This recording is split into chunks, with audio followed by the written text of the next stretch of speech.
Hello, I'm Heather, the Reading Mama, and today I'm going to continue my bookshelf tour with the last section on my IKEA Billy bookcases that are in our living room.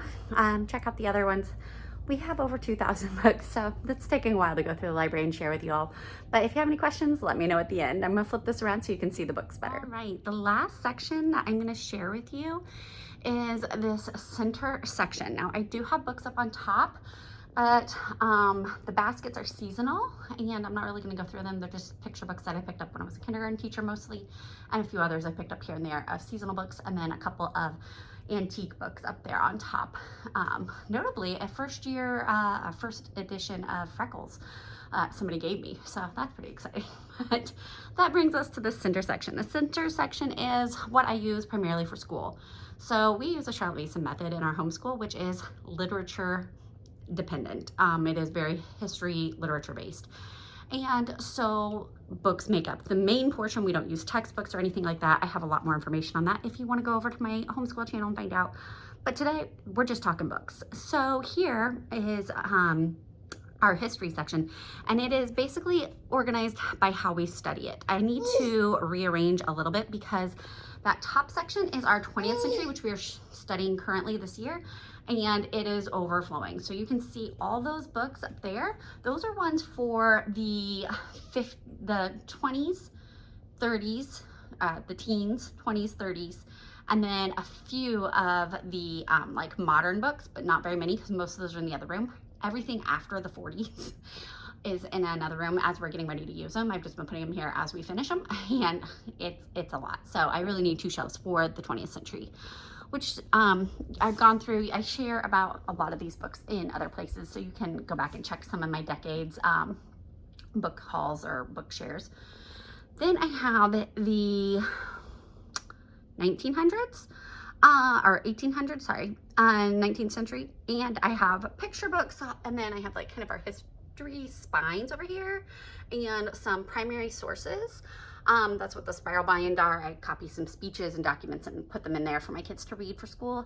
Then we have a lot of historical fiction, because historical fiction is just, when it's done right, it is just so rife with information and culture that you learn a lot along the way, and it supplements all those history books that we are reading as well. And so you can see quite a few on there. You can see this one is also kind of exploding. We focused last year primarily on the life in slavery. We talked about the indigenous people of America and their plight and the Trail of Tears and all of that. And then also pioneer life is kind of what you see mostly there. There's a little bit more of westward expansion, but not a lot.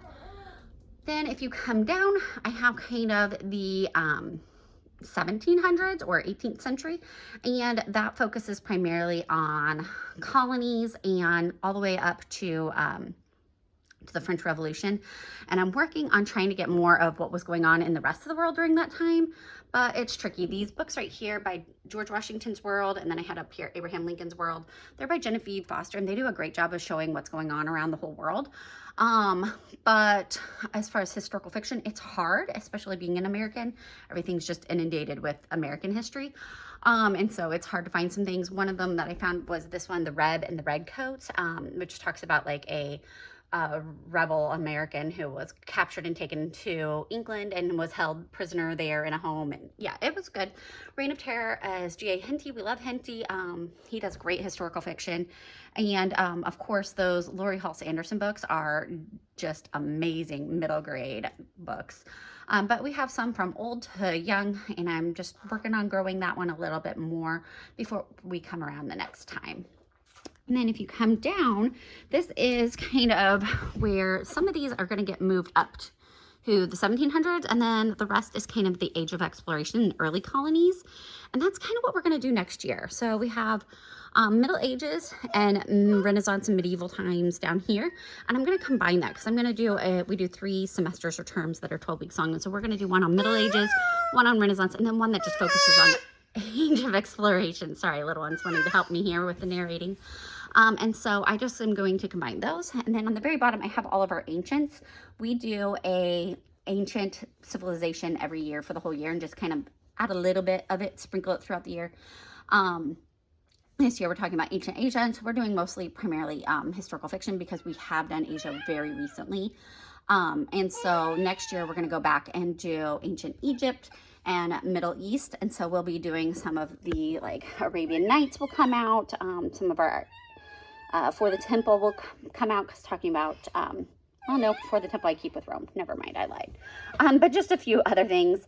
And you can see there's all the way from like history picture books all the way over to some historical fiction, and I just pull it as needed.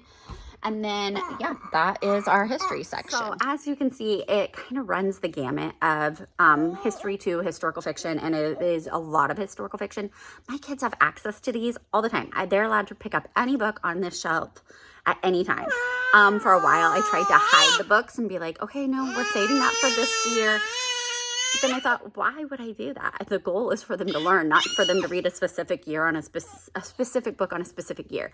And so I've given them free reign to it, and they can utilize it as they wish. And then I just make notes so that way, you know, if you already read the, you know, what am I thinking here? If you already read In the Reign of Terror, or you already read the Magna Carta, then when we come around, I'll give you a different book. It's that easy. Whether I own it or I have to get one from the library, I just find a different book for them because they've already read it. If it's been a few years, I might have them reread it, but not usually. And I find that that doesn't hinder their learning in any way. It actually and amplifies it, because they showed an interest in it when it wasn't assigned. And so when it does, that subject, that history, that topic comes around again, they showed just even more interest because, oh, I already know that. Oh yeah, I remember when I read this in this book. And so yeah, but anyways, that's our history books. If you have a question, if you want to see any of them, let me know. I'll try to do that maybe another time when I don't have a little miss trying to enjoy sometime when I don't have the little miss helping me.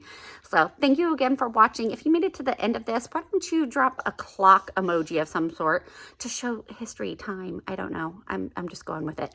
Thanks again. Have a blessed day.